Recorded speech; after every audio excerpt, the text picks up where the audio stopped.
Do you think there's a power trip that comes from the app since all participants are anonymous? Yeah, I think it definitely something like that at least. Like think that people, um, you know, growing up, I used the internet pretty much since like first grade, and like there was always this sort of anonymity to it that makes people feel like they can say whatever they want. And I think that the fact that there's no repercussions and the fact that your name is never tied to it, definitely certain people definitely take advantage of that and use it to harm others. And kind of building off of that, um, when you're on Yik Yak, scrolling through, and you stumble across somebody being either bullied, can you identify whether if it's like it's joking, it's a jokingly interaction between two friends, or do you think it's like a serious issue between two Yeah. random strangers? So that's a good question because I think that's one of the main issues with the app right now is that you know there's so much banter that goes on that app too. Friends just hanging out, making fun of each other. Nothing too serious, but it's almost impossible from an outsider's perspective to really know what is what. So I think I mentioned earlier that in my case, like nobody. I mean, a lot of people thought it was just a joke, but it was pretty serious to me. How did you first hear about Yik Yak? So I think the first time I heard about it was probably a couple years ago. Just through friends or something like that, I believe. And what prompted you to download it? So I actually downloaded it like maybe a year ago. So like back in September? Yeah. Okay. Yeah. Um, and I mainly downloaded it because a lot of my friends were using it pretty much, and they were always laughing about stuff they saw on there. I also thought like it kind of feels like a community forum sometimes because like sometimes you'll see like, oh look, I saw this on campus or something. Mm-hmm. I thought that was cool, so that was another reason I really downloaded it. Do you find yourself spending more time on the app now than when it just came out, or vice versa? Vice versa. I Vice definitely versa. spent more time on it a while back than now. Now I check it maybe once a day, if even. Did you initially use the app as kind of like a productive tool, just knowing like where places are, what people are doing, like any questions since everything's anonymous, or did you kind of use it as some sort of like Instagram, like pure entertainment? I think I both honestly. Like I said earlier, part of me thought it was really cool how like everybody was giving little updates about what was going on. Like if something was happening on campus, for example, someone would post it, and that was interesting. But at the same time, social media is entertainment. Um, there's also really funny stuff on there sometimes. So Mm-hmm. I'd say both.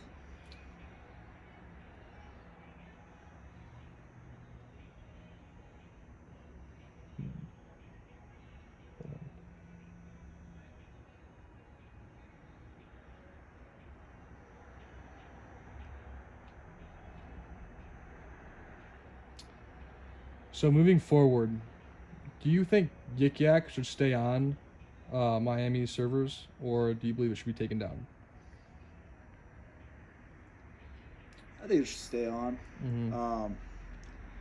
But I think this is one of the most complicated discussions that is being had right now, just in our society. This censorship in social media. I don't think that anybody's figured out really a right answer to tackle it, because on the one hand, it's this great tool of information that we can use to connect with each other and communicate and learn.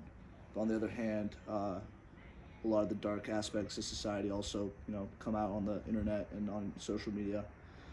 And regulating that is like a whole conundrum of its own because, like, who's going to be regulating it? Like, is the company going to be doing it? Is it going to be maybe Miami University or like some other third party, the U.S. government, and like then they take their own ideas into that, which I think also really makes it even more complicated. That people have different perspectives about right and wrong, So whose morals, whose ideals will or values will take form as regulations on the app?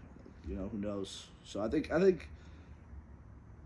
it should stay. Maybe I just believe that because I've grown up in this sort of new world of social media and technology. I think it's pretty normal. But on the other hand, I think that there could be a lot of improvements for sure. Uh, Do you find yourself being an active user of Yik Yak? Are you social when it comes to posting, um, or do you just kind of scroll for another entertainment aspect? I rarely post. I used to post more when I first got the app, but recently, like I said, I'll check it like once a day, just scroll around, see if I'll find something funny. What do you mostly post? Like jokes, advice to people who are asking questions? Were you using more as a proactive tool, or were you using more like as a way to just get your jokes out?